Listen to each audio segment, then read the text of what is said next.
One must learn to be punctual in all one's activities. ਹਰ ਇੱਕ ਵਿਅਕਤੀ ਨੂੰ ਆਪਣੀਆਂ ਕਿਰਿਆਵਾਂ ਦੇ ਵਿੱਚ ਸਮੇਂ ਦਾ ਪਾਬੰਦ ਹੋਣਾ ਸਿੱਖਣਾ ਚਾਹੀਦਾ ਹੈ।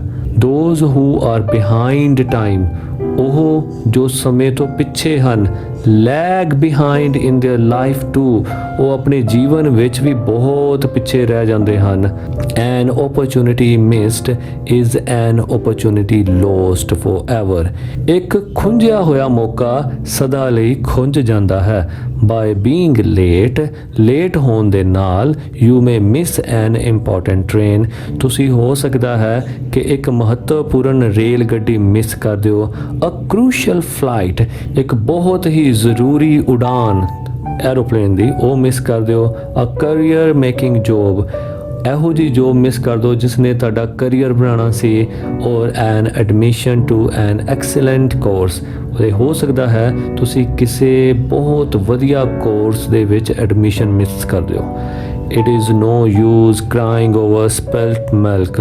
ਸਾਡੇ ਇੰਡੀਆ 'ਚ ਵੀ ਕਹਾਵਤ ਹੈ ਕਿ ਅਬ ਪਛਤਾਏ ਹੋਤ ਕਿਆ ਜਬ ਚਿੜੀਆ ਚੁਗੀ ਖੇਤ। So it is no use crying over spilt milk, ਕਿ ਸਮਾਂ ਹੱਥੋਂ ਗਵਾ ਕੇ ਬਾਅਦ 'ਚੋਂ ਰੋਣ ਦਾ ਕੋਈ ਫਾਇਦਾ ਨਹੀਂ। ਔਰ ਬਲੇਮਿੰਗ ਦਾ ਸਟਾਰਸ ਯਾਨੀ ਕਿਸਮਤ, ਆਪਣੇ ਕਿਸਮਤ ਦੇ ਤਾਰਿਆਂ ਨੂੰ ਬਲੇਮ ਕਰਨਾ ਕਿ ਮੇਰੀ ਕਿਸਮਤ ਵਿੱਚ ਹੀ ਨਹੀਂ ਸੀ ਹੈ। When you are yourself responsible for your failure, ਜਦੋਂ ਤੁਸੀਂ ਆਪ ਆਪਣੀ ਨਾਕਾਮਯਾਬੀ ਲਈ ਜ਼ਿੰਮੇਵਾਰ ਹੋਵੋ। ਯਕਸ਼ or God asked Yudhishthir, ਯਕਸ਼ ਇੱਕ ਦੇਵਤਾ ਸੀ ਜਿਸ ਨੇ ਇੱਕ ਦਿਨ ਯੁਧਿਸ਼ਠਰ ਨੂੰ ਪੁੱਛਿਆ what is the best time for doing a thing, ਕਿ ਕਿਸੇ ਵੀ ਕੰਮ ਨੂੰ ਕਰਨ ਦਾ ਸਭ ਤੋਂ ਵਧੀਆ ਟਾਈਮ ਕਿਹੜਾ ਹੈ। The wise son of Kunti said, Kunti ਦੇ ਸਿਆਣੇ ਮੁੰਡੇ ਨੇ ਕਿਹਾ now, ਯਾਨੀ ਹੁਣ। The work in hand is the most important work and the present is the most important time to do it. ਜਿਹੜਾ ਕੰਮ ਤੁਸੀਂ ਹੁਣ ਆਪਣੇ ਹੱਥ ਵਿੱਚ ਫੜਿਆ ਹੈ ਉਹ ਕੰਮ ਸਭ ਤੋਂ ਮਹੱਤਵਪੂਰਨ ਹੈ, ਅਤੇ ਜਿਹੜਾ ਸਮਾਂ ਹੁਣ ਚੱਲ ਰਿਹਾ ਹੈ ਪ੍ਰੈਜ਼ੈਂਟ, ਤੇ ਉਹ ਸਮਾਂ ਸਭ ਤੋਂ ਮਹੱਤਵਪੂਰਨ ਹੈ। Now or never must be our guiding principle in life, ਹੁਣ ਜਾਂ ਕਦੀ ਵੀ ਨਹੀਂ, ਇਹੀ ਸਾਡਾ ਗਾਈਡਿੰਗ ਪ੍ਰਿੰਸੀਪਲ ਹੋਣਾ ਚਾਹੀਦਾ ਹੈ। ਗਾਈਡਿੰਗ ਪ੍ਰਿੰਸੀਪਲ ਕੀ ਹੁੰਦਾ? ਰਾਹ ਦਿਖਾਉਣ ਵਾਲਾ ਸਿਧਾਂਤ, ਜਿਹੜਾ ਸਾਨੂੰ ਸਾਡੀ ਜ਼ਿੰਦਗੀ ਵਿੱਚ ਰਾਹ ਦਿਖਾਵੇ ਕਿ ਸਾਨੂੰ ਇਹ ਕੰਮ ਕਦੋਂ ਕਰਨਾ ਚਾਹੀਦਾ ਹੈ, ਸਭ ਤੋਂ ਜ਼ਰੂਰੀ ਚੀਜ਼ ਕਿਹੜੀ ਹੈ। ਸੋ ਕਦੋਂ ਕਰਨਾ ਚਾਹੀਦਾ? ਨਾਓ। ਸਭ ਤੋਂ ਜ਼ਰੂਰੀ ਚੀਜ਼ ਕਿਹੜੀ ਹੈ? ਜਿਹੜੀ ਹੁਣ ਤੁਸੀਂ ਕਰਦੇ ਪਿਓ, ਕਿਉਂਕਿ ਉਹ ਜੇ ਹੁਣ ਨਾ ਕੀਤੀ ਤਾਂ ਫਿਰ ਕੀ ਹੋਇਆ ਨਾ, ਨੈਵਰ। ਓਕੇ, ਸੋ ਇਹ ਸਾਡਾ ਕੀ ਹੋਣਾ ਚਾਹੀਦਾ? Guiding principal, now and never. Never put of till tomorrow, ਅੱਜ ਦਾ ਕੰਮ ਕੱਲ ਤੇ ਨਾ ਪਾਓ। ਦੇ ਸੇ, ਯਾਨੀ ਲੋਕ ਕਹਿੰਦੇ ਹਨ what you can do today, ਜੋ ਤੁਸੀਂ ਅੱਜ ਕਰ ਸਕਦੇ ਹੋ। in this age of globalization, supercomputers and space travel, age ਹੁੰਦਾ ਯੁੱਗ ਗਲੋਬਲਾਈਜੇਸ਼ਨ, ਬ੍ਰਹਿਮੰਡੀਕਰਨ, ਜਦੋਂ ਕਿ ਦੁਨੀਆ ਦੇ ਸਾਰੇ ਦੇਸ਼ ਇੱਕ ਦੂਜੇ ਦੇ ਨਾਲ ਪਰਸਪਰ ਸੰਬੰਧ ਰੱਖਦੇ ਹੋਣ, ਇੱਕ ਦੂਜੇ ਦੇ ਉੱਤੇ ਡਿਪੈਂਡੈਂਟ ਹੋਣ। ਕੋਈ ਬਿਜ਼ਨਸ ਲਈ ਇੱਕ ਦੂਜੇ ਤੇ ਡਿਪੈਂਡੈਂਟ ਹੋਵੇ, ਕੋਈ ਪੋਲੀਟੀਕਲ ਲੈਵਲ ਤੇ ਇੱਕ ਦੂਜੇ ਤੇ ਡਿਪੈਂਡੈਂਟ ਹੋਵੇ, ਕਿਸੇ ਨੂੰ ਕੋਈ ਮਦਦ ਦੂਜੇ ਪਾਸੋਂ ਮਿਲਦੀ ਹੋਵੇ, ਕੋਈ ਕਿਸੇ ਨੂੰ ਕੋਈ ਮਦਦ ਦਿੰਦਾ ਹੋਵੇ। ਓਕੇ, ਸੋ ਇਸ ਤਰ੍ਹਾਂ ਕੀ ਹੈ ਕਿ ਸਾਰੇ ਜਦੋਂ ਦੇਸ਼ ਇੱਕ ਦੂਜੇ ਤੇ ਡਿਪੈਂਡੈਂਟ ਹੁੰਦੇ ਨੇ, ਸੋ ਉਹਨੂੰ ਆਪਾਂ ਕਹਿੰਦੇ ਆ age of globalisation. Super computer, ਜਦੋਂ ਕਿ ਕੰਪਿਊਟਰਸ ਦਾ ਯੁੱਗ ਹੈ। ਐਂਡ ਸਪੇਸ ਟਰੈਵਲ, ਜਦੋਂ ਦੁਨੀਆ ਪੁਲਾੜ ਵਿੱਚ ਯਾਤਰਾ ਕਰ ਰਹੀ ਹੈ। ਇਹੋ ਜਿਹੇ ਯੁੱਗ ਵਿੱਚ life is moving so fast, ਜ਼ਿੰਦਗੀ ਬਹੁਤ ਤੇਜ਼ ਅੱਗੇ ਵੱਧ ਰਹੀ ਹੈ। ਦੈਟ ਇੰਨੀ ਤੇਜ਼ ਅੱਗੇ ਵੱਧ ਰਹੀ ਹੈ ਕਿ a slip of even a fraction, slip ਹੁੰਦਾ ਖੁੰਝ ਜਾਣਾ, ਫ੍ਰੈਕਸ਼ਨ ਕੀ ਹੁੰਦਾ? ਹਿੱਸਾ। So slip of even a fraction of a second, ਕਿ ਜੇ ਅਸੀਂ ਕਿਸੇ ਸੈਕਿੰਡ ਦਾ ਇੱਕ ਹਿੱਸਾ ਵੀ ਖੁੰਝਾ ਦਈਏ, can spell doom and disaster. Doom ਹੁੰਦਾ ਨਰਕ, ਡਿਜ਼ਾਸਟਰ ਹੁੰਦਾ ਤਬਾਹੀ, ਕਿ ਉਹ ਖੁੰਝਿਆ ਹੋਇਆ ਇੱਕ ਪਲ ਦਾ ਛੋਟਾ ਜਿਹਾ ਹਿੱਸਾ ਵੀ ਸਾਡੀ ਲਾਈਫ ਨੂੰ ਨਰਕ ਬਣਾ ਸਕਦਾ ਹੈ ਤੇ ਤਬਾਹ ਕਰ ਸਕਦਾ ਹੈ। every single second has therefore its own importance।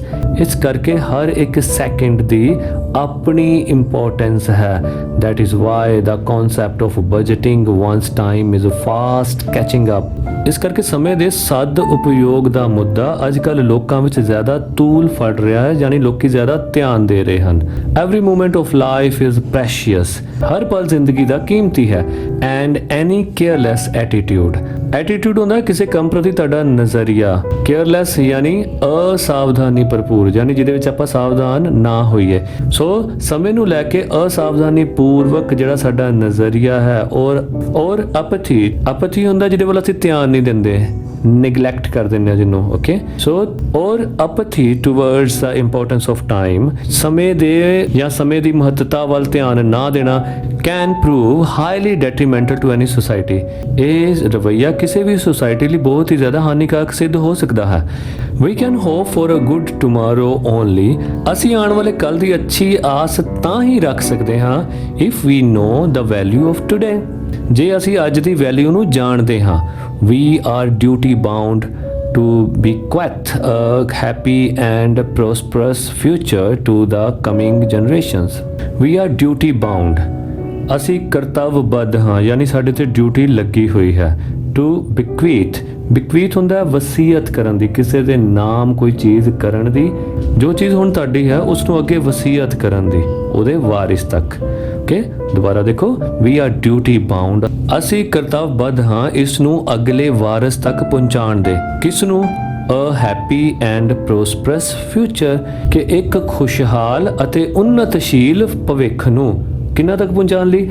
To the coming generations, ਆਉਣ ਵਾਲੀਆਂ ਨਸਲਾਂ ਤੱਕ।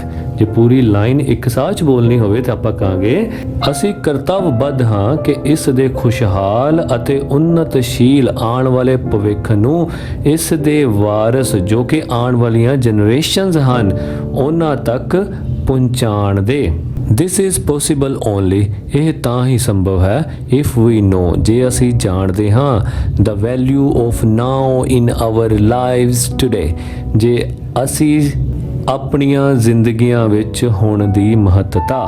ਸੋ the writers are doctor D V. Jindal. Dr. D.V. Jindal is an author of several books on English language and literature।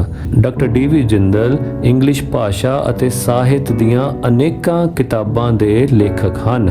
He has been teaching English at various levels for more than 40 years। ਉਹ ਕਈ ਪੱਧਰ ਤੇ ਪਿਛਲੇ 40 ਸਾਲ ਤੋਂ English ਦਾ ਅਧਿਆਪਨ ਕਰ ਰਹੇ ਹਨ। He has been working with academic bodies formed to decide the curriculum and courses of studies in English for different levels of students at both the state and the national level। ਉਹ ਦੇਸ਼ ਪੱਧਰ ਅਤੇ ਰਾਜ ਪੱਧਰ ਦੀ ਉਹਨਾਂ ਸਿੱਖਿਆ ਸੰਸਥਾਵਾਂ ਦੇ ਨਾਲ ਕੰਮ ਕਰ ਰਹੇ ਹਨ ਜਿਨ੍ਹਾਂ ਨੇ ਅਲੱਗ-ਅਲੱਗ ਸਟੂਡੈਂਟਸ ਲਈ ਸਿਲੇਬਸ ਅਤੇ ਕੋਰਸਿਸ ਦਾ ਮਟੀਰੀਅਲ ਤਿਆਰ ਕਰਨਾ ਹੁੰਦਾ ਹੈ। ਸੋ ਹੋਪ ਤੁਹਾਨੂੰ ਇਹ ਲੈਸਨ ਜ਼ਰੂਰ ਅੱਛੀ ਤਰ੍ਹਾਂ ਸਮਝ ਆ ਗਿਆ ਹੋਵੇਗਾ ਤੇ ਬਹੁਤ ਅੱਛੀ ਤਰ੍ਹਾਂ ਇਹਨੂੰ ਆਪਣੀ ਲਾਈਫ ਵਿੱਚ ਤੁਸੀਂ ਇੰਪਲੀਮੈਂਟ ਵੀ ਕਰਨਾ ਹੈ। ਸੋ ਮਿਲਦੇ ਹਾਂ ਅਗਲੀ ਵੀਡੀਓ ਵਿੱਚ ਇਸ ਤੋਂ ਅੱਛੇ ਲੈਸਨਸ ਲੈ ਕੇ। Thank you very much.